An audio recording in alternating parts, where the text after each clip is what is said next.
Good morning all of you. अब तक हमने जो है किसकी यूपी की और मतलब 2-3 स्टेट की हमने जितनी भी नहरें थी उनको देख लिया था। अब जो आगे हमारे 1-2 स्टेट और बचते हैं जो मेन आते हैं, जैसे एक एक जो स्टेट है वो हमारा बिहार। तो अब हम बिहार की नहरों की बात करेंगे। ठीक है, बिहार, पश्चिम बंगाल, राजस्थान और उड़ीसा, ये हमारे मेन जो स्टेट है वो अभी बचे हुए हैं, तो उनको हम आज देख लेते हैं एक बार। जैसे देखिए, बिहार की नहरों की अगर हम बात करें तो बिहार में आप लोगों ने कौन कौन सी नदियां पढ़ी थी? पूर्वी सोन नहर, ठीक। इसके अंदर एक और नहर थी हमारी, अब सोन नदी आ गई, तो पूर्वी सोन नहर, और इसी के ऊपर एक पश्चिम में भी नहर निकाली गई है, पश्चिमी सोन नहर, ठीक। तीसरी अगर हम इसमें बात करें तो वो हमारी त्रिवेणी नहर आती है इसके अंदर। कौन सी? त्रिवेणी नहर। एक हमारी आती गंडक नदी, कहाँ थी हमारी? बिहार के अंदर से जा रही थी, गंडक बांध योजना की नहर। ये हो गई हमारी बिहार की नहरें। अब हम एक एक के बारे में जल्दी जल्दी थोड़ा डिस्कस करेंगे। आज हम इस टॉपिक की नहरें जो हैं वो कंप्लीट करते हैं। पूर्वी सोन नहर, क्योंकि सोन नदी कहाँ से निकल रही थी? अमरकंटक की पहाड़ी से हम लोगों ने देखी थी।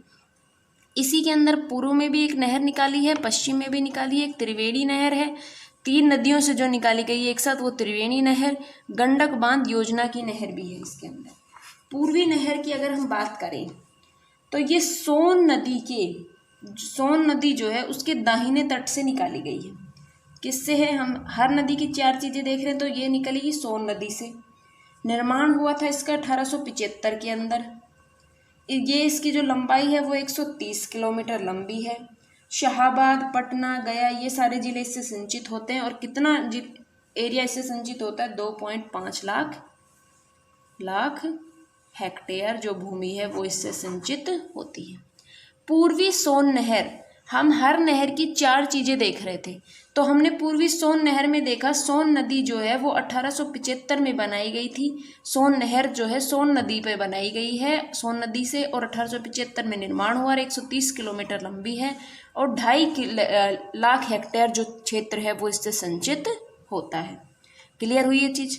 अब बात करें पश्चिमी सोन नहर की। देखो, हर नदी की ना आपको 2-3 चीजें याद रखनी, जैसे ये मेन हो गई आपकी 4 चीजें, ये आपको याद रखनी है। आप एग्जाम में जब लिखेंगे तो आपको ये 4 चीजें याद होनी चाहिए, लैंग्वेज आप अपने आप बना लेंगे। पश्चिमी सोन नहर की अगर बात करें तो ये भी कहाँ से? सोन नदी से ही निकलेगी, सोन नदी से निकाली गई। और इसको ना इसमें सबसे इम्पोर्टेंट चीज आपको लिखनी है कि इससे जो शाहाबाद वाला जो जिला है, बिहार का जो शाहाबाद जिला है, वो इससे सबसे ज्यादा सिंचित होता है। ठीक है, इतनी चीजें इसमें याद रखनी है। फिर आती है हमारी त्रिवेणी नहर। त्रिवेणी नदी से त्रिवेणी जो नहर है वो गंडक नदी से ये निकाली जाती है। किससे? गंडक नदी पे जो त्रिवेणी नामक जो स्थान है उसके पास से इसको निकाला जाता है, और इससे 1 लाख हेक्टेयर क्षेत्र इससे सिंचित होता है त्रिवेणी नहर से। ये चीज तीनों क्लियर हुई। चौथी हमारी गंडक बांध वाली, तो ये गंडक नदी से ही निकाली जाएगी। देखो, हर नदी से एक दो जो है नहरें निकाली गई हैं, और इसके ऊपर क्या है, इसको 743 मीटर लंबा एक बांध बनाया गया है, गंडक बांध, और इससे फिर 2 नहरें निकाली गई हैं।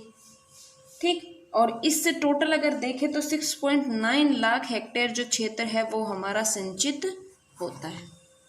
ये थी हमारी बिहार की नहरें। पूर्वी सोन नहर, पश्चिमी सोन नहर, त्रिवेणी नहर, गंडक बांध योजना की नहर। पूर्वी सोन नहर में हम बात करें तो सोन नदी 1875 में निर्माण हुआ, 2.5 लाख हेक्टेयर क्षेत्र सिंचित होता है, 130 किलोमीटर इसकी लंबाई है। पश्चिमी सोन नहर की अगर बात करें तो सोन नदी है शाहाबाद क्षेत्र को सबसे ज्यादा सिंचित करती है। त्रिवेणी नहर में गंडक नदी 1 लाख हेक्टेयर क्षेत्र है।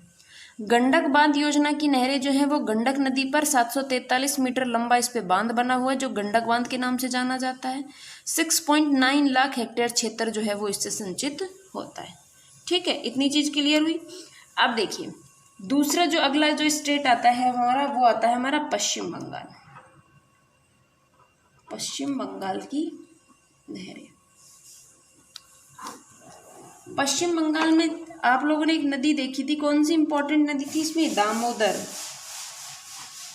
दामोदर घाटी योजना की नहरें। ठीक, उसके बाद जो दूसरे नंबर पे आती है हमारी मयूराक्षी नहरें, और तीसरे नंबर पे आती है हमारी एडन नहर, और एक हमने बात करी थी पश्चिम बंगाल में फरक्का बैराज, तो फरक्का योजना भी की जो नहरें हैं वो भी इसके ऊपर ही बनी हुई है। फरक्का योजना की नहरें जो बनी हुई हैं वो पश्चिम बंगाल की नहरों के रूप में ही जानी जाती हैं। देखिए आपको ना, अब मैं एक चीज़ बता दूं कि इनके अंदर ना आपको सिर्फ इनके नाम सबसे मेन है। हर स्टेट की 3-4 उनको याद कर लेंगे नहरों को और उनको मैप में दिखा देंगे। ठीक, फिर इनके अंदर जो है 1-1, 2-2 लाइन लिख के और आप अपना आंसर कंप्लीट करेंगे। पश्चिम बंगाल की नहरों की अगर बात करें हम, तो दामोदर घाटी योजना की नहरें। अब दामोदर घाटी नाम से ही पता चल रहा है, तो ये कहाँ, ये बिहार और पश्चिम बंगाल की बहुउद्देशीय परियोजना है। दामोदर घाटी क्या थी? ये बहुउद्देशीय परियोजना, बहुउद्देशीय परियोजना के नाम से ये जानी जाती है। इसके अंतर्गत हम बात करें तो दुर्गापुर नामक स्थान पर दामोदर नदी बांध बनाया गया है।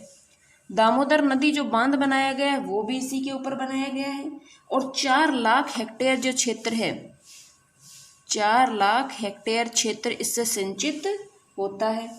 इससे अगर इससे बहुत सारी नहरें निकाली गई है जो ये दामोदर घाटी है इसी के अंदर से, और इसके अंदर हम देखें तो आसनसोल, वर्धमान, हुगली ये जिले जो हैं वो इससे सिंचित होते हैं।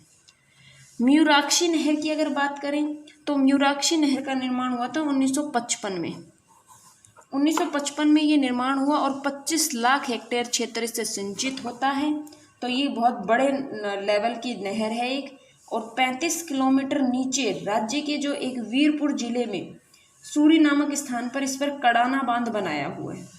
और जो कड़ाना बांध बना हुआ है ये बहुत बार क्वेश्चन में आता है, कड़ाना बांध एग्जाम में बहुत बार आया है। कड़ाना बांध कौन सी नदी पर है? मयूराक्षी नदी पर। कितने मीटर लंबा है? 310 मीटर लंबा है ये बांध बना हुआ है मयूराक्षी नदी पर पश्चिम बंगाल के अंदर। चीज क्लियर हुई? एडन नहर की बात कर, देखो अंग्रेजों के नाम से ही पता चल रहा है एडन नहर। इसका निर्माण 1938 में हुआ था। 165 किलोमीटर लंबी ये नहर है, और इससे जो है हम लोग बात करें 10 लाख हेक्टेयर जो भूमि है, 10,000 के आसपास हेक्टेयर भूमि की सिंचाई इससे की जाती है एडन नहर से। फरक्का नहर की बात करें तो ये गंगा नदी का जो फरक्का बैराज की जो हमने बात की थी, ये वही फरक्का बैराज है, फरक्का नहरें है। ठीक है, तो इसके ऊपर जो है 93 किलोमीटर लंबी एक संवरण नहर ये बनाई गई है। कितनी? 93 किलोमीटर लंबी। क्लियर हुई ये चीज? अब जो आगे की जितनी भी नहरें हैं उनके हम नाम एक बार देख लेते हैं। आगे की डिटेल जो है वो आप, क्योंकि देखो इनके अंदर ना मैं आपको कुछ भी याद नहीं करवा सकती, ये सब आपको रटना पड़ेगा। और ये रट जब सकते हो जब आप एक बार बुक से भी इन चीज़ों को पढ़ते हुए चलो, क्योंकि सारे डेटा हैं और ये सारे के सारे डेटा आपको बुक में भी मिल जाएंगे।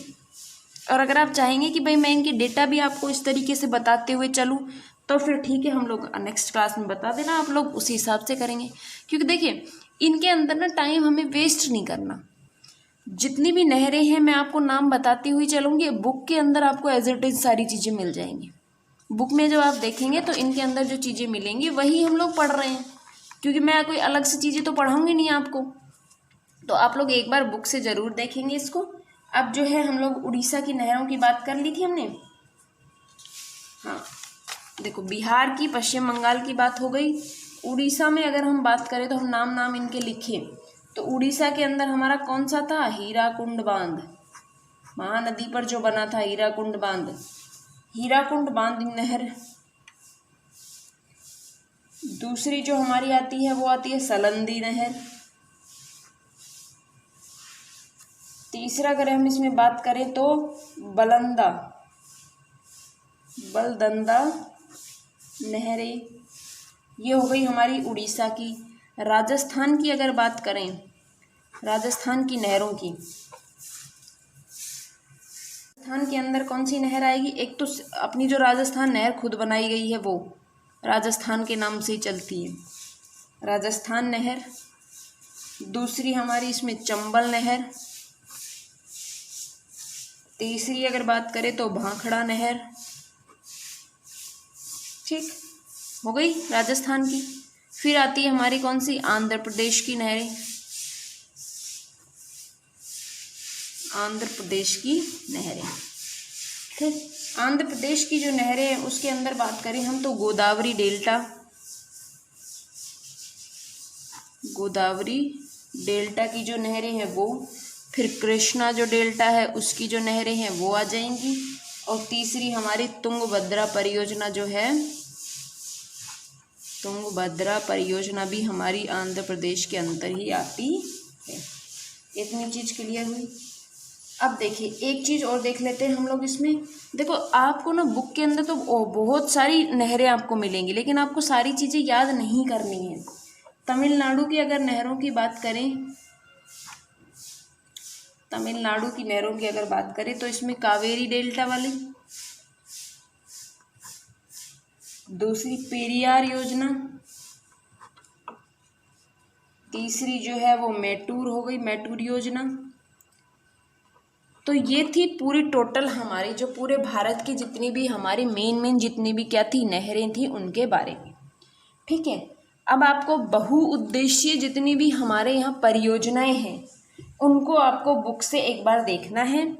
उसके बाद में हम लोग इसका जो नेक्स्ट जो पार्ट होगा कौन सा, जो उसमें आता है हमारा कौन सा, इंडस्ट्रियल रीजन वाला, औद्योगिक प्रदेश वाला, वो फिर हम इसमें स्टार्ट कर देंगे।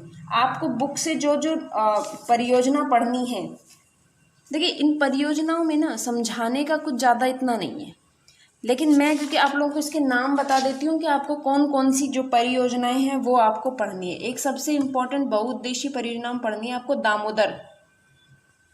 दामोदर घाटी परियोजना। ठीक है, दामोदर घाटी परियोजना। उसके बाद में हम इसके बारे में बात भी करेंगे। जैसे देखिए हम लोग हर एक जो परियोजना है इसके बारे में अगली क्लास के अंदर सारी चीज़ें बात करेंगे, लेकिन मैं आप लोगों को पहले से बता देती हूँ। देखिए आप लोग थोड़ा सा समझने की कोशिश कीजिएगा कि भाई हम थोड़ी छोटी क्लासेस इसलिए ले रहे हैं क्योंकि मेरी थोड़ी सी प्रॉब्लम्स हैं। ठीक है, जैसे ये सारी चीज़ें क्लियर हो जाएंगी फिर हम अपनी नेक्स्ट वही 20-20, 25-25 मिनट की क्लासेस लेंगे। अभी थोड़ा सा आप लोग भी एडजस्ट कीजिए, बुक से थोड़ा सा पढ़ना इसको, दामोदर घाटी परियोजना को। फिर हम लोग नेक्स्ट क्लास में इसको अच्छे से डिस्कस करेंगे। दूसरी हमारी एक और भाखड़ा नांगल परियोजना, भाखड़ा नांगल परियोजना। ठीक, एक आएगी हमारी चंबल परियोजना, चंबल परियोजना। फिर आएगी हमारी इंदिरा गांधी नहर परियोजना। ठीक, इन नहरों के बारे में हम बहुत अच्छे से देखेंगे। ठीक है, 4 और एक 5वीं जो हमारी नहर आती है वो है तुंगभद्रा परियोजना। ये 5 परियोजनाएं आपके सिलेबस में हैं और इन 5 के बारे में हम बहुत अच्छे से डिटेल से डिस्कस करेंगे। ठीक है, लेकिन ये हम नेक्स्ट क्लास में बात करेंगे। आज के लिए बस इतना ही, धन्यवाद।